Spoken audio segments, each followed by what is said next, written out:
뭐 신화조차에서도 지금 이렇게 제주 여성, 남성 이렇게 나눠지긴 했지만은 DNA를 가지고 얘기를 지금 끌어내고 있잖아요. 그렇죠. 네.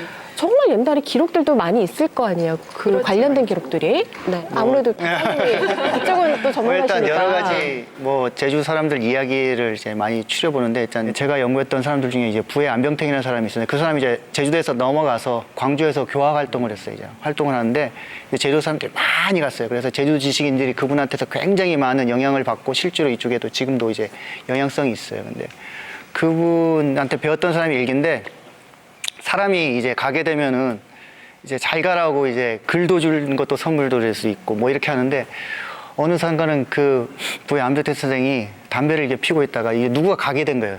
이게 담배대를 물고 있었던 거지. 그러다가 아, 이 친구 가는데 뭘 주고 싶은 거야. 근데 뭘 주고 놓고 이렇게 하다가 담배대 물고 있다가 탁탁탁탁 야, 이거라도 가져가라고. 이게 그 자기가 없는 상황 그런 것들을 다 그냥 일괄적으로 다 이제 주는 그런 모습들이 이제 보면서 야, 이 사람들 참 정도 많았고 그렇구나. 진짜 잔정이 정말 그런 게 많았어요. 네. 하지만 현대에선 담배들을 줬으면 굉장히 나쁜 선물이었어요. 그 당시로서는 정말 모든 걸 다 주는 의미였겠네요. 일종의 귀중한 아이템이었던 거죠. 그렇죠. 네. 근데 무모한 사람들 이야기도 있어요. 이게 굉장히 재밌는 이야기인데 제주도 사람들이 이제 표류를 진짜 많이 해요. 표류를 많이 하는데 이제 그 탐라 기록 같은 데 보면 한 달에 진짜 한 30번 나오는 것 같아요. 이제 한 달에 매일 나오는 것 같아요. 필요하는 사람들. 표류하는 사람들이 가다가 이제 가는 사람들이 굉장히 많은 거죠. 그 남자가 적다는 이유 중에 하나가 그 문헌적으로 그냥 이제 여기는 이제 표류해가지고 사람들이 너무 많이 죽어 이런 얘기를 하는 거예요. 근데 한 고한록이라는 사람이 있었는데 친구들한테 그런 얘기를 한 거예요. 야, 내가 표류했는데 말이야. 태산 가봤어? 그런 얘기를 하는 거야. 그 옆에 있는 사람이 어떻게. 그죠. 네. 그 사람이 옆에 있는 사람하고 같이 야, 중국행 한번 하자 그래서 표류 기획단을 모집한 거예요. 그래가지고 표류를 하다가 요지점에 끊으면 돼서 닷을 딱 끊었다? 중국을 가야 되는데 추자도로 간 거야. 그래서 표류 실패가 된 거죠. 다시 돌아와가지고 여기에 그치지 않고 다시 도전하는 겁니다. 그래서 이제 표류를 해가지고 결국 한번 갔어. 그래가지고 가니까 다시 한번 이렇게 돌아온 거예요. 근데 그 와중에서 이제 사람이 죽은 거죠. 그렇죠. 왜냐하면 표류하기 때문에 사람이 많이 죽을 수 있잖아요. 그래서 죽으니까 그 죽은 그 가족들이 이제 해가지고 고한동에서 나중에 처참을 당하게 돼요. 근데 이걸 보면서 제가 죽은 사람은 참 아쉽긴 하지만 이건 정말 재밌는 얘기다. 그리고 실제로 이걸 가지고 논문 쓰신 고의 표류를 해가지고 논문을 쓰신 분도 계세요. 제주 사람이 무모하긴 하지만 이거 정말 창조적인 거 아닌가? 그런 생각도 들고 아, 그런 생각을 어떻게 했을까? 그리고 다른 세계에 대한 호기심 아, 이런 것들이 남달랐겠다. 또 이게 그 당시는 제주도가 출입 금지령에서 닫혀 있었잖아요. 그러니까 열린 세계에 대한 끊임없는 욕심이 있었던 거죠. 제주 사람들 보면서 이제 변화에도 굉장히 능숙하고 자기 나름대로의 따뜻한 마음을 가지고 접근했던 그러한 마음들이 담겨 있지 않았을까 이런 생각들을 굉장히 많이 하고 있습니다. 예. 느껴지는 게 저는 그렇습니다. 개척 정신, 뭐 그런 것도 도전 정신 많이 있어요, 생각에. 아까 고의 표류 같은 경우는 이제 목숨을 걸고 그죠? 그죠? 예. 예. 표류하다가 중을 당할 수도 있고 예. 돌아오다가 중을 당할 수도 있고. 그렇죠. 예. 근데 그 사람은 아까 해녀를 찍으셔서 알겠지만 그 사람들은 물길을 정확히 알고 있어요. 어느 지점까지 가면은 여기가 어느 물길로 간다는 걸 우리보다 정확히 알고 있는 거죠. 그러니까 그분들은 그게 가능했던 거죠. 예. 예. 사실 저는 그 물숨 촬영하면서 촬영 기간이 한 7년쯤 됐거든요. 근데 그 사실은 막 한겨울에도 캐녀분들이 이제 막 눈 맞으면서도 막 작업을 하시잖아요. 근데 그거를 이제 촬영을 하다 보면 가지 못하고 그 바다에서 그걸 지켜볼 때가 많아요. 근데 이제 항상 그럴 때 무슨 생각이 드냐면 우리 해녀 삼촌들은 강하게 태어난 걸까? 아니면 태어나서 강해진 걸까? 뭐 이런 생각이 들더라고요. 그러니까 아까 처음에 화두를 말장 씨가 던져준 것처럼 제주의 DNA가 해녀들한테 있어서 저렇게 강인한 것인지 아니면 환경이 척박해서 강해질 수밖에 없었나 이런 고민을 늘 하게 돼서 궁금하네요, 정말. 네, 그래서 제가 열심히 이제 촬영을 하면서 막 찾아봤어요. 찾아봤더니 정말 흥미로운 기록을 하나, 연구 결과를 하나 찾게 됐어요.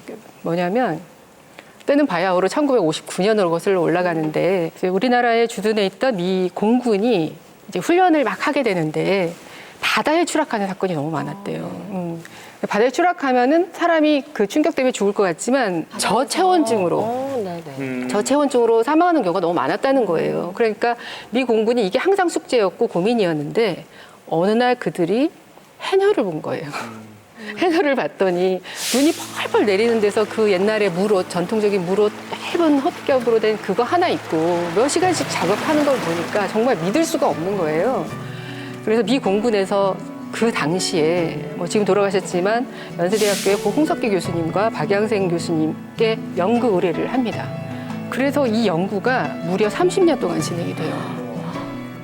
79, 89, 네네, 30년 동안 진행이 됐는데 이게 최초의 해녀는 늘 강인해 뭐 이렇게만 접근을 했지만 처음으로 과학적, 의학적으로 접근했던 최초의 연구였어요. 네, 정말 깜짝 놀랄 결과가 나타났어요.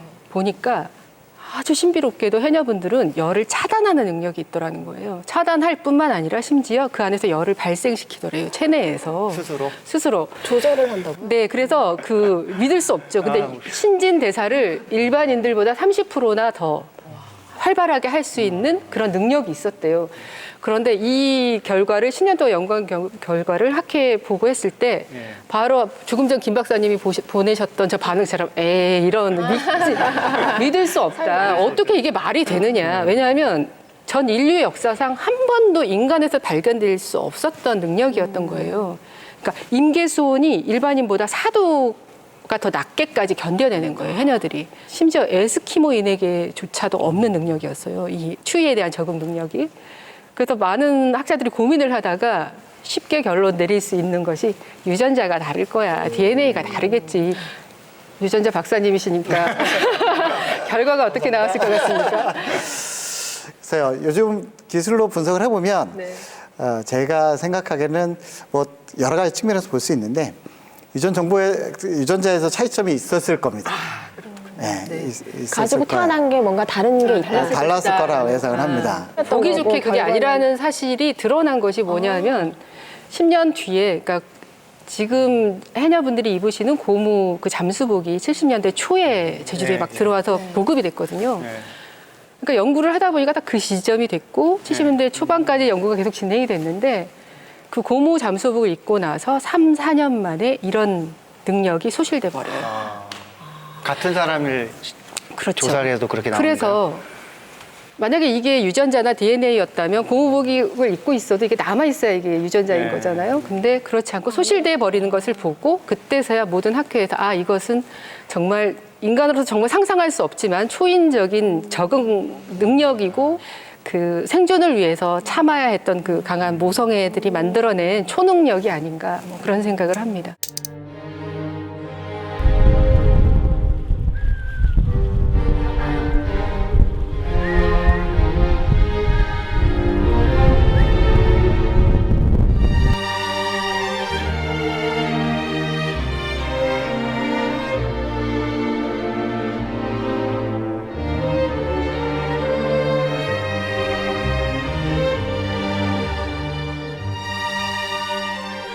아마 그 중고등학교 때도 배우셨을 것 같은데 우리 생물학, 생명과학 쪽에서 나오는데 그 예전에 그 찰스 다윈의 자연선택설 나오기 전에 라마르크 용불응설이 있었어요. 그래서 이 목이 길어진 목의 그 기린의 목이 길어진 이유가 뭐냐? 높은 나무에 잎을 따먹게 해서 기린이 막 목을 빼다 보니까 목이 길어진 거다. 이게 이제 후천적인 거거든요. 그래서 그게 그 한 1900년대까지는 그 1990년대까지는 뭐 그거는 틀렸다라고 얘기를 했어요. 과학적으로 그거 맞지 않다. 그럴 수 없다라고 했었던 것이었는데 그 최근 들어서 이제 후성 유전이라는 게 있어요. 에피제네틱 인헤리턴스라고 하는데 후성 유전은 그 일부의 용불용설을 지지하는 증거가 돼요.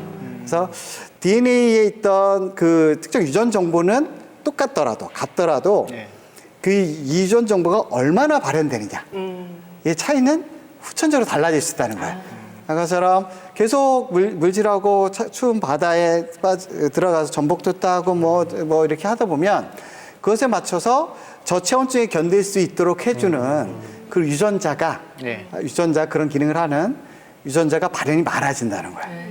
발현이 많아져서 잘 적응할 수 있도록 견딜 수 있도록 해주고 그런 환경이 없어지면 그 유전자 발현이 다시 떨어진다는 거예요. 이렇게 발현되느냐 잠재돼 있느냐 그런 거예요. 정보는 그대로 같게 있더라도 그것이 발현되는 정도에 따라서 그 나타나는 게 다르고 때로는 그게 후손까지도 이렇게 전달이 돼요. 유전적으로 똑같은데 발현시키도록 해주는 조절 시스템이 이게 유전되어지는 경우가 있어요. 전달해주는. 이게 네. 그럼 주변 환경이란 게 그렇게 영향을 끼친다라고 결정을 해도 되겠네요, 그게. 그렇죠. 영향을 주는데 근데 그 유전자 자체가 없으면 아무리 환경이 주어져도요. 그건 그렇죠. 발휘되지 않습니다. 그죠. 그죠? 이기려는 노력이 없으면 물속에 안 들어가겠죠, 그러신 분들 해녀들도. 있잖아요. 왜 술 한 잔만 드셔서 얼굴 빨개지고 금방 취하시는 분들. 네. 그런 분들은 사실 유전자에 가지고 있는 이 알코올을 분해하는 효소가 그 유전자가 기능을 제대로 못하는 경우도 있어요. 그러니까 발현 자체가 안 되는 그분 아무리 술 마신다고 해도 발현이 안 될 수 있거든요. 근데 유전자가 이제 정상적으로 작동을 하고 그런 경우는 알코올이 들어가면 예, 유도가 돼서 잘 또 나중에 많이 말씀도 드실 수 있게 되겠죠. 네.